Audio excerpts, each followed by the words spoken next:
Olá, tudo bem com você? Vamos começar com a nossa saudação habitual. Pi, Pi, porque a nossa aula é de matemática. Meu nome é Alexandre Duarte. Nós estamos vendo o assunto agora geometria métrica e de posição no PET 4, então estamos vendo os sólidos geométricos tridimensionais. E agora o nosso tema vai ser o cilindro, ok? Seja bem-vinda, seja bem-vindo. Então vamos começar, como sempre, definindo o que é esse sólido. Cilindro é um sólido geométrico delimitado por uma superfície gerada pela translação completa de um segmento de reta. Segmento de reta esse chamado geratriz, que se move paralelamente a si mesmo, direcionado por uma circunferência, essa circunferência chamada diretriz, em um plano que não contém a geratriz. Nossa, ficou difícil, né? De maneira mais prática, o cilindro é um corpo alongado de aspecto redondo, que mantém diâmetro constante ao longo de todo o comprimento. É considerado um corpo redondo, pois possui uma superfície curva e tem a característica de rolar ao ser colocado sobre um plano inclinado. Tanto é, gente, que é redondo, que nós vamos ver que nas fórmulas, como acontece com objetos redondos, fórmulas de área, fórmulas de volume, vai aparecer a constante π, ok? Isso aqui eu tirei do PET. Agora, de maneira mais prática ainda, você pode pensar nesse aqui, ó. Um copo, né? Esse copo aqui é praticamente cilíndrico, ok? Então, na hora que falar cilindro, tenta formar na sua mente a imagem mais simples possível, né? Um copo, por exemplo, ok? E aí nós vamos aprender a mexer com área, com volume. Então, explicando o que foi dito lá no PET, ó. Diretriz é aquela circunferência que está no plano lá embaixo. E aí você escolhe uma reta, um segmento de reta, que é a geratriz. E aí nós vamos girar esse segmento, ou seja, nós vamos mover esse segmento de reta, mantendo a direção que ele está, ou seja, mantendo sempre paralelo aqui, ó, a essa posição que esse segmento está, de modo que o extremo inferior aqui do segmento esteja lá encostado na circunferência. Quando a gente faz isso, vai dar o quê? Vai dar o cilindro. Alex, esse cilindro está torto, exatamente, o copo não está, vamos falar isso agora. Então, quando você tem um cilindro reto, né, essa classificação é o quê? Quando você tem um cilindro em pé, entre aspas, ou seja, o ângulo aqui entre a reta geratriz e a circunferência diretriz lá embaixo é de 90 graus. Caso contrário, vocês estão vendo esse outro desenho aqui, ó, que o ângulo aqui entre a reta e a circunferência não é de 90 graus, então nós temos um cilindro oblíquo. Então, assim, falando em termos bem simples, né, cilindro reto é um cilindro em pé, e cilindro oblíquo é um cilindro tortinho, assim para um lado. Ok? Aí talvez você se lembre que quando a gente falou de prisma, a gente falou a mesma coisa, né? Prisma reto é quando o prisma está em pé, e prisma oblíquo é quando ele está, entre aspas, né, torto para um lado. E aí olha o que a moça vai perguntar, você vai falar de cilindro regular? Porque vão lembrar lá do prisma, o prisma a gente falou que era regular quando a base era um polígono regular. Se a base fosse um polígono irregular, era um prisma irregular. No caso do cilindro, gente, isso não faz sentido. Por quê? Porque a base é uma circunferência, não é um polígono, né? Então, na classificação do cilindro, só tem reto e oblíquo. Nós não vamos falar de cilindro regular, porque não faz sentido, né? A base do cilindro é uma circunferência, não faz sentido você falar se uma circunferência é regular ou não é regular, só faz sentido para polígono. Bom, então agora vamos ver os elementos, né, do cilindro, as fórmulas relacionadas, ok? Como calcular a área do cilindro? Então, nessa figura aqui, nós temos o raio aqui da base do cilindro, da outra base lá em cima está sendo chamado de R. E a altura do cilindro está sendo chamada de H, ok? Bom, se você cortar esse cilindro, cortar como? Imagina que você pega uma tesoura e nesse segmento que está destacado aqui, ó, você corta isso aqui como tesoura, imagina que isso aqui é feito de papel, e aí você abre esse sólido, ou seja, você planifica o sólido. Né? Se você fosse montar o sólido na sua casa de papel, você teria que recortar esse modelo aqui numa cartolina, por exemplo, e depois você ia dobrar para formar o sólido. Então, nós temos aqui, ó, o círculo lá de cima, o círculo lá de baixo, e aqui, ó, esse corpo do cilindro aqui, na hora que a gente recortou e abriu, não sei se você consegue visualizar, vai dar um retângulo, ok? Dando o nome, né? Essa área de cima e também a área de baixo é chamada de área da base. Gente, vamos recordar aqui, ó, como a base é aquela circunferência lá, né? Um círculo, na verdade. Qual que é a área do círculo? Π vezes o raio ao quadrado. Né? As bases são iguais, né, gente? Porque é o mesmo círculo. Então, a área da base aqui é πr ao quadrado e a outra também é πr ao quadrado. Voltando nessa figura aqui, ó, na hora que você cortou e formou o retângulo, né, o retângulo é a altura do cilindro aqui, esse lado aqui do retângulo, ó, altura H. E a base do retângulo? Essa base do retângulo é essa circunferência aqui de baixo que estava enrolada e na hora que você cortou, você abriu, ela ficou reta. Então, quer dizer que o comprimento dessa base aqui é o comprimento da circunferência. Né? Qual que é o mesmo comprimento da circunferência? 2πr, ok? Não confunda a fórmula da área da circunferência com o comprimento da circunferência. Lembra, gente, que a área é metro quadrado, centímetro quadrado. Na fórmula da área aparece o raio ao quadrado. O comprimento da circunferência é linear, o r aparece elevado a 1, ok? Então, vamos lá, nós temos duas áreas da base e nós temos a área lateral. Ó. Voltando aqui, ó, base vezes a altura do retângulo, 2πr vezes h. Está aqui no desenho, ó, 2πrh. E qual que é a área total, então? Vai ser a área lateral mais 2 vezes a área da base, porque nós temos a base aqui e nós temos outra base aqui novamente. Então, vai ficar assim, ó, área lateral, 2πrh mais 2 vezes a área da base, 2 vezes πr ao quadrado, ok?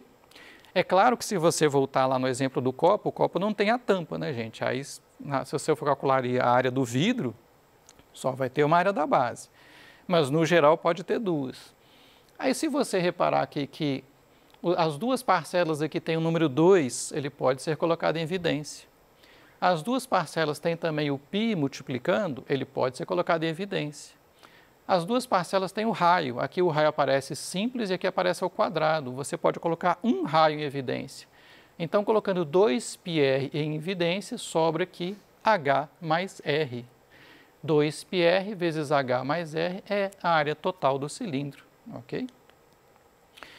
Bom, e o volume do cilindro? Se a gente quisesse calcular, por exemplo, quanta água tem dentro do copo, até aquela altura ali que está a água. O volume do cilindro é a área da base vezes a altura, ok? Como a base é um círculo, né, de novo, qual que é a área da base? Π vezes r ao quadrado. Π vezes r ao quadrado vezes h. Gente, evita de ficar decorando essas fórmulas assim, tá ok? Lembra que é a área da base vezes a altura. E aí, naturalmente, você vai olhar para a figura e vai pensar, não, mas a base é o quê? A base é um círculo. Então, a área da base só pode ser o quê? πr ao quadrado. E olha o que o rapaz aqui está nos perguntando.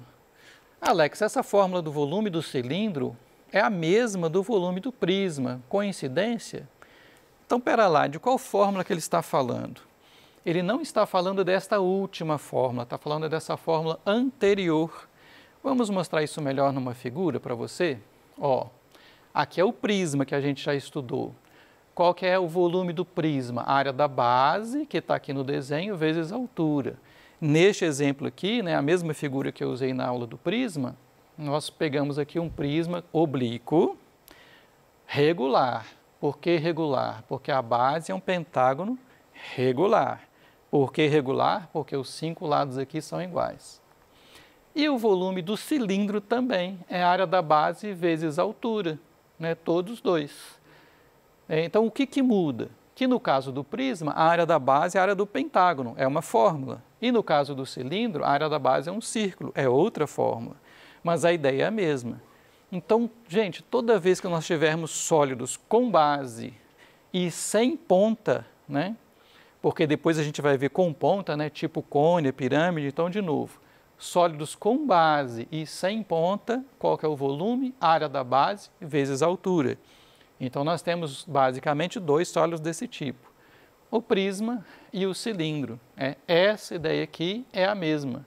O que muda de um para o outro é a área da base, ok? Bom, vamos então agora discutir algumas questões lá do PET 4 e ver como que isso aparece nos exercícios. Essa questão aqui é do PET 4, semana 2, está aí na sua página 24. Já baixou o PET lá, o PDF? Baixa lá, todas as matérias, ok? E é uma questão do Enem 2015. Uma fábrica brasileira de exportação de peixes vende para o exterior atum em conserva, em 2 tipos de latas cilíndricas.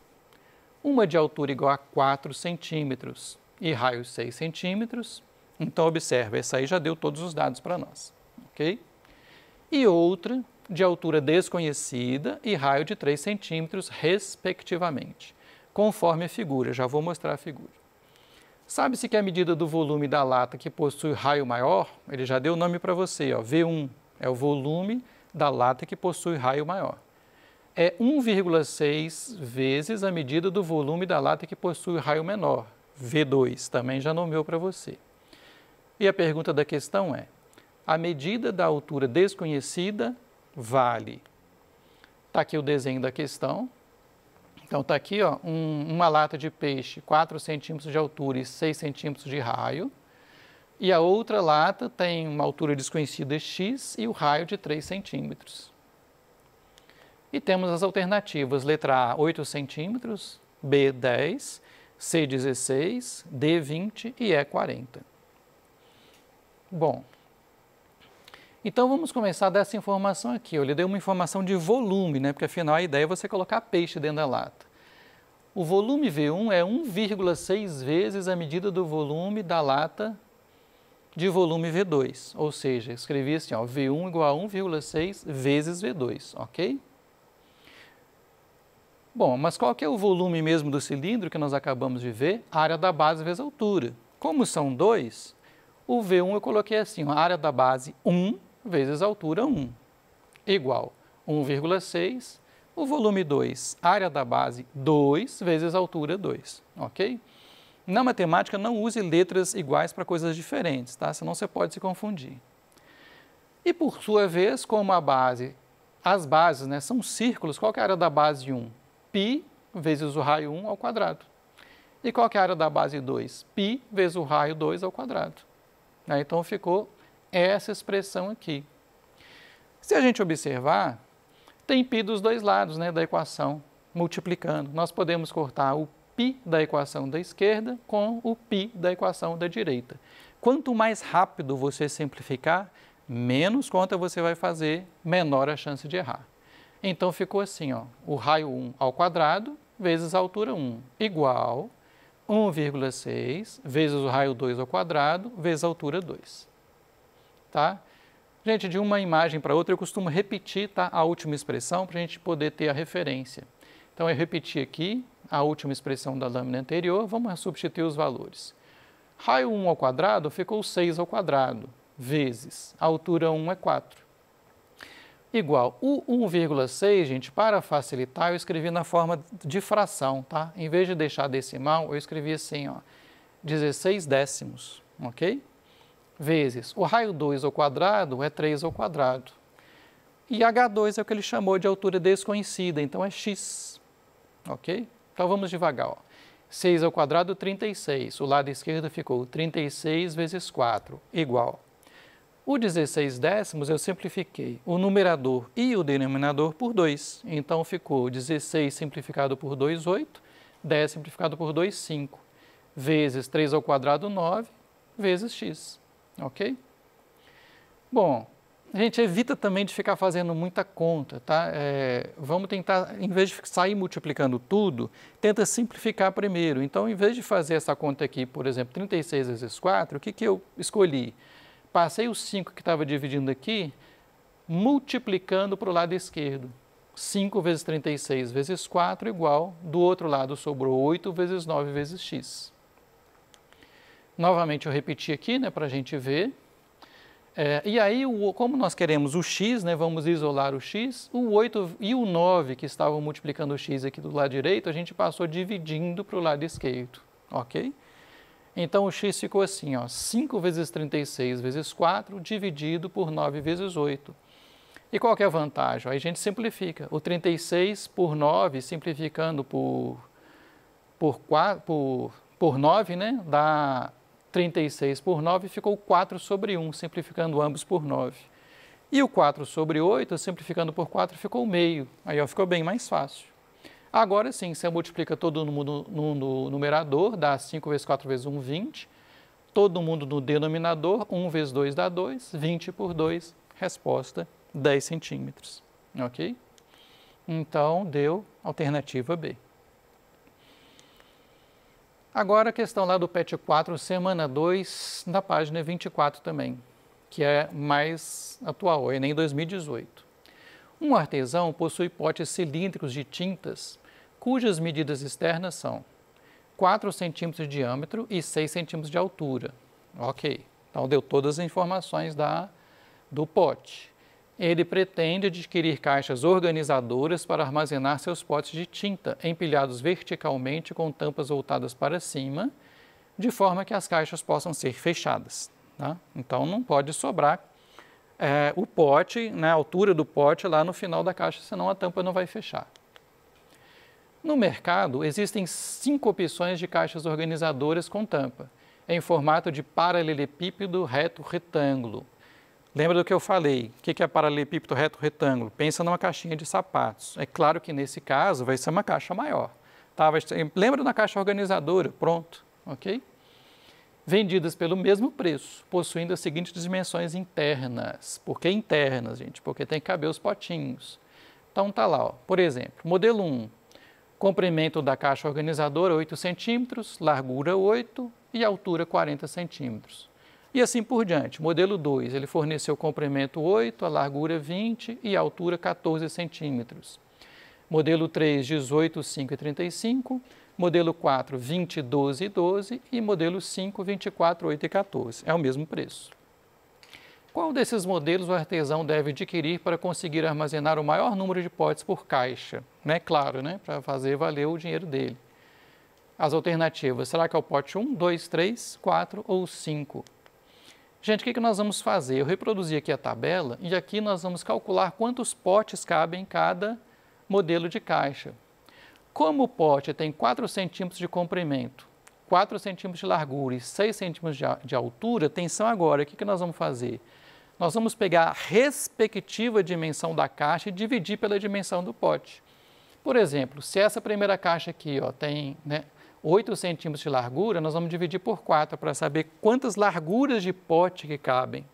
Mesma coisa, esse 8 aqui nós vamos dividir por 4 e a altura 40 centímetros vamos dividir por 6, ok? Entenderam? Então nós vamos dividir o comprimento total da caixa pelo comprimento do pote, para saber quantos potes cabem no comprimento. A largura total da caixa pela largura do pote e a altura também. Agora, cuidado na hora que você for fazer isso, ó, 8 dividido por 4 dá 2. 8 dividido por 4 dá 2. E 40 dividido por 6 não dá exato. Porque se você pegar assim, ó, 6 vezes 6 dá 36 e 6 vezes 7 dá 42. Só que você não vai cortar o pote no meio, né, gente? Então, quer dizer, tem que ser Você vai fazer a conta e vai arredondar para baixo. Tem que ser o maior inteiro possível.